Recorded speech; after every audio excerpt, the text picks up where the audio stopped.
Hello नमस्कार सर्वांना.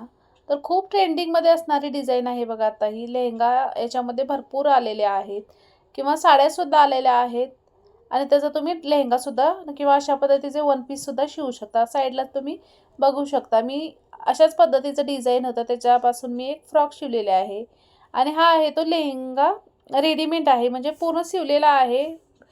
Plates वगैरे घातलेल्या, फक्त साईडनं फिटिंग करायचा आहे तो मेजरमेंटप्रमाणे आपल्या कमरेच्या साईडनं खालीपर्यंत. आणि हा होता ब्लाऊज पीस त्याच्यावरचा. तर मी शिवला आहे, पाठीमागे हुक केलेला आहे आणि नॉटसुद्धा लावलेले आहे. तर इथं बघू शकता अशा पद्धतीचा याच्यावरचा ब्लाऊज तयार केलेला आहे.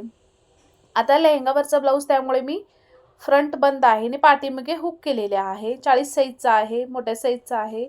आणि कस्टमरनं सांगितलं होतं की जास्त डिझाईन वगैरे आपल्याला नको आहे, त्यामुळे मी सिंपल असं शिवलेलं आहे. फक्त एक छोटीशी लेस लावलेली आहे, पाठीमागचा हुक आहे, गळा जास्त उंची ठेवलेला नाही, बाही लांब आहेत. अशा पद्धतीने तुम्हाला जर लेहंगावरचा ब्लाऊज शिवायचा असेल तर या पद्धतीने शिवू शकता. म्हणजे पाठीमागचे हुक करायचं आणि समोर हा फ्रंट बंद ठेवलेला आहे. तर व्हिडिओ आवडल्यास नक्की शेअर करा आणि चॅनलला सबस्क्राईब केला नसेल तर प्लीज सबस्क्राईब करा.